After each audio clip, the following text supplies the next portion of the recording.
What's up guys? Welcome to CRS Motor Vlog. At syempre nandito tayo ngayon sa World Trade Center dito sa Pasay. At meron kaganapan dito na event, yung Inside Racing Event Bike Festival. At syempre dito nga sa natin, maraming mga riders at mahaba yung pila hanggang dun, napapansin nyo dun. At ayun nga, sa dami ng mga motorsiklo dito, iba't ibang uri ng nandito, mga motor. Kung napapansin nyo guys, jam pack ang first day ng Inside Racing Bike Festival dito sa World Trade Center sa Pasay City.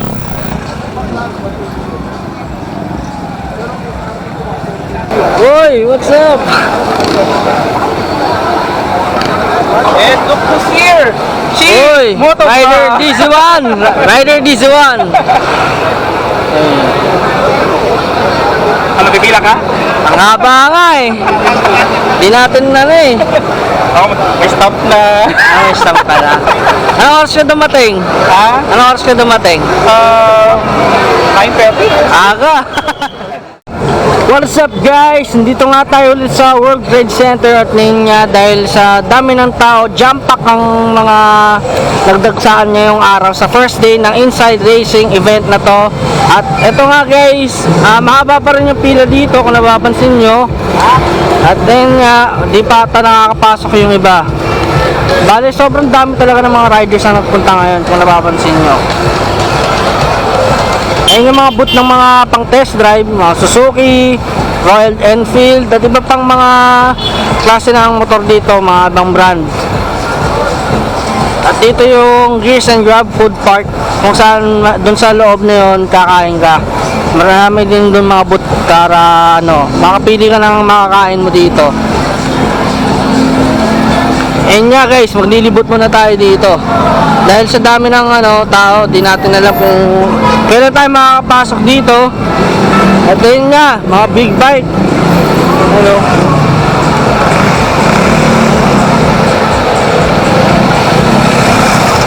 Ang dami guys, di ba? Napapansin nyo? At di pa tayo makapasok sa loob yan. Ang dami talaga ng tao ngayon. Mga riders, iba pa.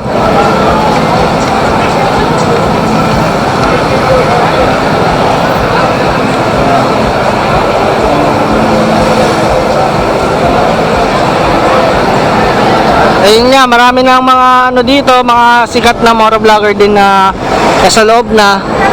Kagaya nila Gaki, Polaroid, sa di pa ba, Rider DC1, sila Sir J-Mac, Gene1, ZX, sila J-Mac, yan, nandun sila sa loob.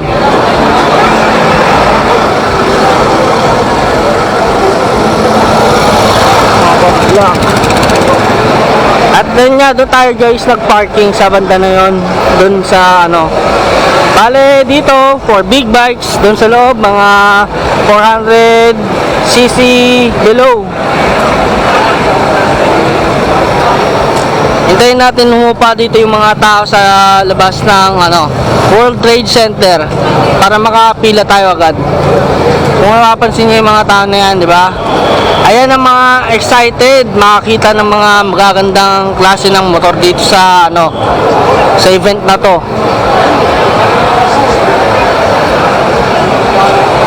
Siyempre, nandito rin ang KTM. Di mawawala yung mga Duke 390, iba pang mga RC 390 yan. At yun nga guys, balikan ko kayo mamaya. Malapit na tayo. At ayun nga guys, aabot sa 1 oras kalahati ang pagpila mo dito dahil sobrang dami nga ng tao na umattend ngayon sa first day ng Inside Racing Festival.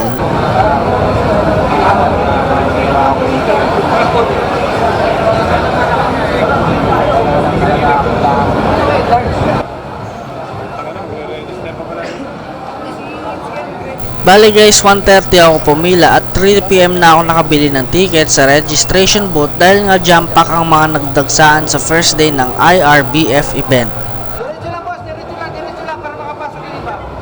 Pasok lang po na ito.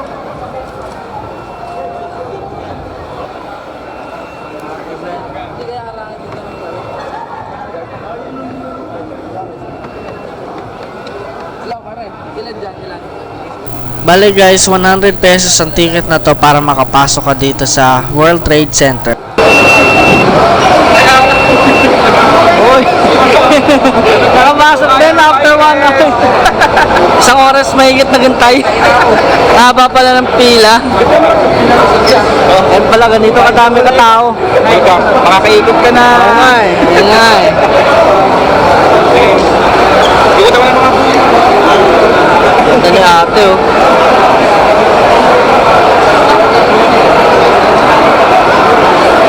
Siyempre, libot time tayo ngayon dito.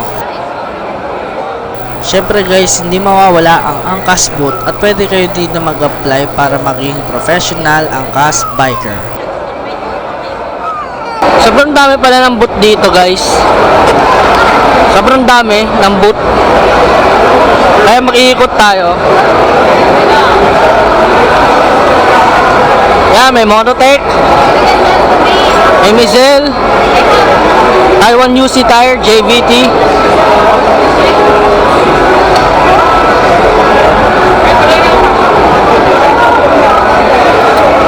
Pasok tayo sa real world ng inside racing event.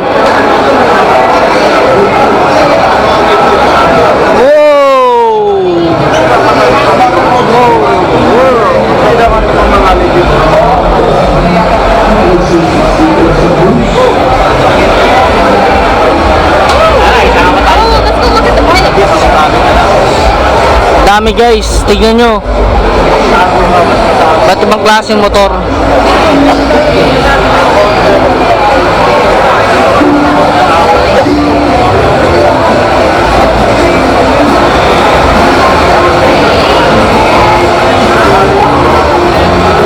Klaseng motor na. May Honda, Kawasaki, KTM, Suzuki, TVS, Yamaha, at kung ano pang motor nandito guys.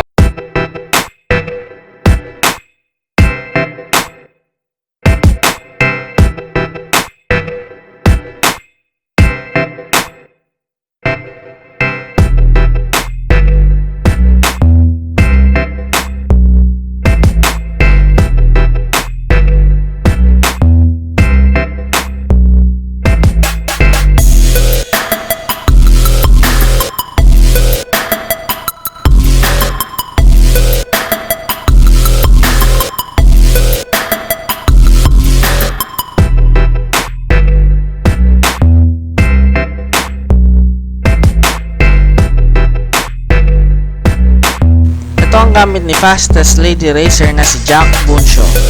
Ito yung gamit ni Jack Bunsho.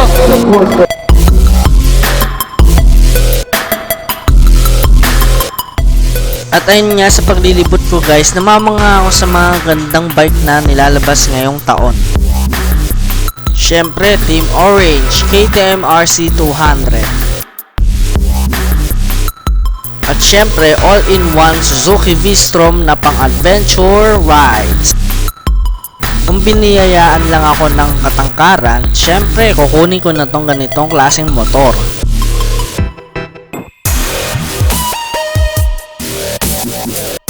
Syempre, Raider 150 Combat Series at Honda Click Matte Black.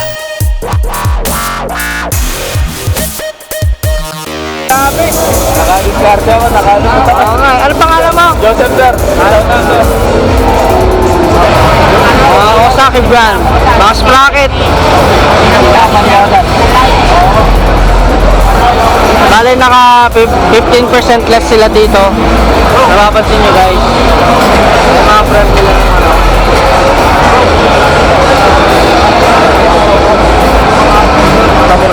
Ito naman, samurai paint. Iba't ibang klaseng kulay na gusto nyo. Bale 15% less rin to. Syempre, hindi mawawala ang gulong na Dunlop.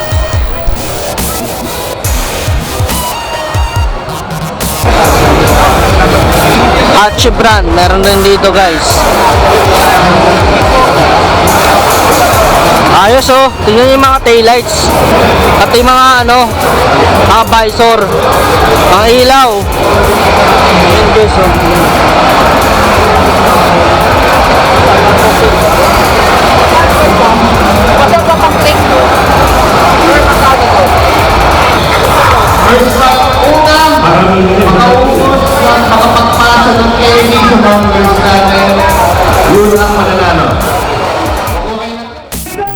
Para maliwanag, RTD LED light brand.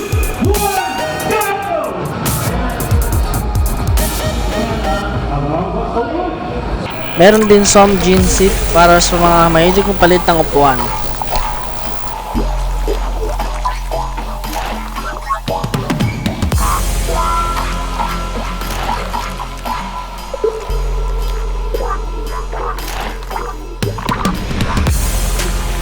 Kung napapansin nyo guys, ganyan kahaba ang mga pila sa labas at dito sa loob. Dito naman tayo sa King of Underbone, Suzuki Raider R150. Ito naman guys yung mga mababangis na setup ng R150. Type ko yung red.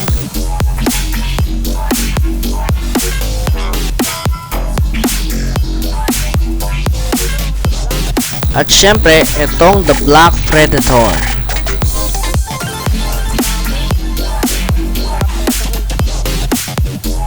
Ayan naman guys ang mga nagsisikandahang model ng Suzuki SkyDrive Sports. Suzuki Smash, yung legendary. Andun yung bagong yung bagong Suzuki Katana. Guys, puntahan natin yun. Syempre, SkyDrive Sport. Alam ko, FI na to. Ito ano.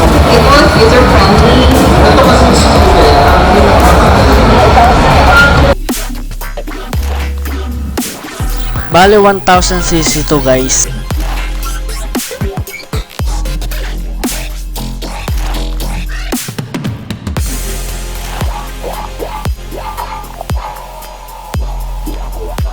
At ayun nga guys, ito yung gamit ng LED light RTD. Trilit ata yung mga yan. Nice. NHK Road Fighter helmet.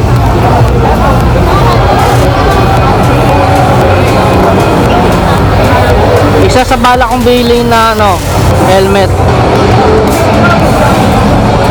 X-Speed brand na Max. Guys.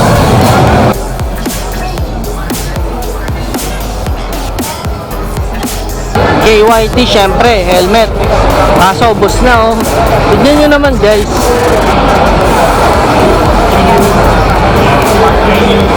At dito naman tayo sa Yamaha motorcycle boot. Syempre ayan ang Yamaha R3. Sumunod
guys, Ducati.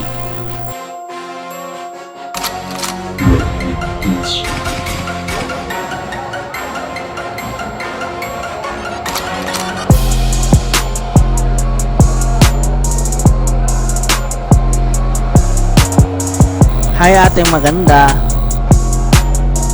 What is up guys? Bale, tapos na tayo sa World Trade Center.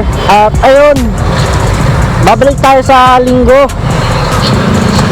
Bale, may mga di akong nakuha na boot. Kaya babalikan natin yung sa Sunday. Siyempre agaan natin, di katulad kanina, haba ng pila. Kaya eto guys, pa uwi na ako. At syempre, ito nga. Para pala sa mga nagpapa-shoutout, shoutout sa SNC Lavalin KSA Safety Department kay Sir Oliver B2, kay Joe Marquez and Paorido Mixed Riders Club, shoutout po. Rafael Andre Cadelinia, shoutout. Eman Quiñones Jr., shoutout po sir, salamat sa panonood. Jonathan Almoros, Justin Laurezo, shoutout po. Kay Earl Encina, shoutout. Kay Lori Lane Constante, shoutout po. At maraming salamat po sa pag-comment para magpa-shoutout. God bless po sa inyo. At sa mga nanonood naman dito, pwede rin kayo magpa-shoutout. Comment below lang dito sa video na to. Maraming salamat guys.